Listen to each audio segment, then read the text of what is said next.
everyone, it's Carissa and I am here with a card for you, and I want to warn you up front that I have some of these bits and pieces done because it is kind of more of a time-consuming process. So I went ahead and did some of the work up front, but I'm going to show you exactly how I did it. I'm just not going to show you the whole process. I have some Twinkling H2Os here, and these are watercolors, and they have, I think it's called mica in it. But what they do is, it's a watercolor, but it has like this shimmer effect when it dries, almost like you've put the shimmer spray over it, but it's actually in there. And I've had these for quite a while in my stash, and I use them every now and then, but I got this stamp, and I was like, oh, I have to use my Twinkling H2Os on that. So this is the Ruffled Flower stamp from Hero Arts. And I'm going to show you my process here. I have a piece of, I've already done some of this up front, like I said. So I have my water here, I have my ink and all this out. I have a Ranger mini mister here, and how I prepare my Twinkling H2Os to work with, and I just keep them in these old stamp boxes, is I just take this mini mister and I just kind of mist over all of them. And then you kind of let it sit for a couple minutes and let that water absorb in there.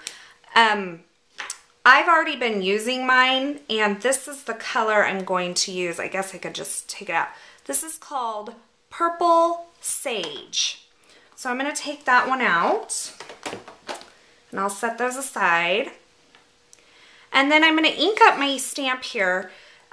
Once again, this is the Ruffled Flower stamp from Hero Arts. But what I've done in the original, or in the piece that I've been working on already, is I've actually stamped this 3 times. I'm only going to stamp it once for you because I can show you the process, and then you will get the hint, you will get the idea, and then be able to finish, you know, all 3 of the layers. So I'm just going to ink this really good with Stays On ink, and then I'm going to stamp it onto my white cardstock. Now for this, I've just used the Whisper White Stampin' Up! Cardstock. If you wanted to use a heavier paper, oops, I didn't get a really good impression there. Let me flip it over. If you wanted to use a heavier paper, like a watercolor paper, you could do that, certainly, but this is just what I had on hand, and it seems to be working really just fine. If you're going to use a lot of water with your Twinkling H2Os, you may want to use a watercolor paper. But I tend to, I tend to keep my water use kind of down. Okay, so now I have my image stamped here, and basically there's no real trick to this, but I'm just going to show you how I did it anyway. It's just like watercoloring. The wetter that your brush and the wetter that your Twinkling H2O is, the more diffuse the color is going to be. It's going to be lighter, and it's going to be watery looking. Now, if I make sure that when I dip my brush, I get a lot of the excess water off, my color is going to be more intense. So I'll show you what I mean. So this is intense color. And as I go out, I can kind of use just the water that's already in the brush and kind of use it to blend it down in. So what I will do when I'm coloring this is I'll start at the edge where I want the color to be really intense, and I'll color that right after I've dipped in. And then I won't dip in again. I'll just use the edge of the brush that's already got some water in it, and I'll just drag that color down into the center. So my goal is to make the color really intense around the edge and then soften up as it comes in. And I realize that you cannot see the shimmer on these right now, and it's actually, you can see it better as it dries, but hopefully I'll be able to capture that a little bit in a picture. So what I've done is I've done all 3 of the layers here of the flower. So you can see this big, large outer layer, and then you can see this inner layer, and then the 3rd layer. But what you want to do when you're coloring each of these separately is you want to make sure that you drag some of this color here into this next layer, because I've cut these out, and as you layer them, when it's kind of curved up a little bit, you can kind of see the underneath. So you just want to make sure that as you're doing each layer that you just drag some more of the color in. And I hope I'm making sense. I have, like I said, once again, cut out all the layers. So here's my 3 layers. And can you see the shimmer that you get? If you look in this intense, I don't know if the camera's picking it up. I can see it right now, but you can see how that Twinkling H2O just shimmers. So what I'm going to go ahead and do is I'm going to layer these with dimensional adhesive, one on top of the other, just aligning it where it actually goes.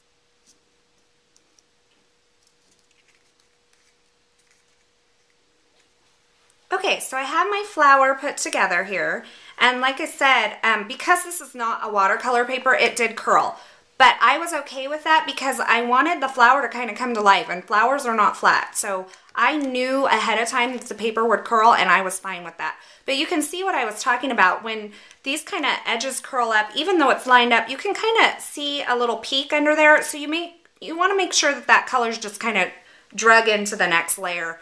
It doesn't have to be real intense, but you just don't want a stark white layer coming out from underneath there. So I'm going to go ahead and set this aside. And this paper here, this is just Whisper White cardstock. My base is cut to make a 4 1/4 by 4 1/4 inch card when it's done. This, by the way, is a birthday card for my friend. I normally don't spend this much time on a card because it does take a bit of time to watercolor this, but this is a special friend, and I love that flower, and that's what I wanted to use for her birthday card. So this paper here is SEI paper, and it's from the, I believe it's the Bridgeport collection, and honestly, it's pretty old in my stash, so it may not even be available anymore, but you kind of get the idea. It's just like a really bold green pattern and kind of a not so bold purple pattern. You could make it work for, you know, with other papers as well. It doesn't have to be this paper. I just happened to pick the paper after I had already colored my flower. Just doing a wraparound on a card with the ribbon, what I like to do is just put a little bit of my ATG on there, and then I'll just kind of wrap it just like this. And when you're working with patterns like this, it's great to use the pattern to help you guide to see if your ribbon or your elements on the paper are straight. So you can just use the line of the dots to kind of just verify that you're straight on there with your ribbon or your element or whatever.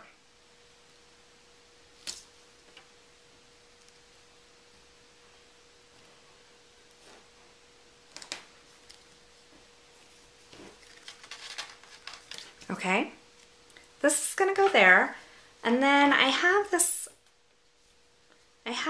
little label. It's from the Nesting Frames die set from Lifestyle Crafts, and I'm just going to grab a little happy birthday stamp and stamp that right there. And then do I want to slide it up underneath? Possibly. I may just do that. So let me grab that.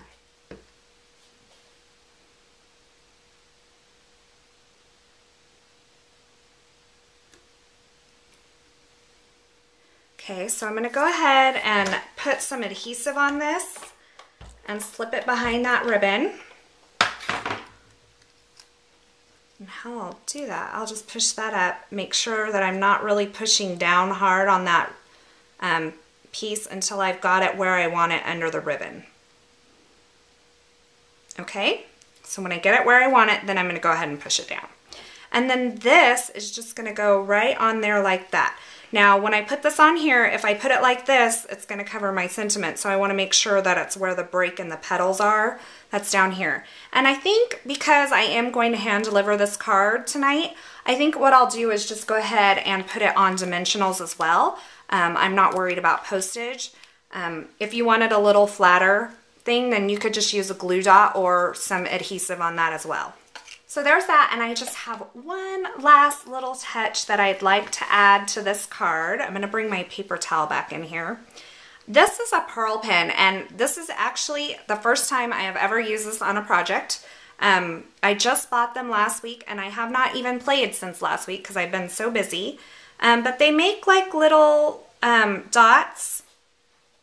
And so what I'm going to do is I'm just going to add some right to the center of this flower. And I'm just kind of doing it randomly.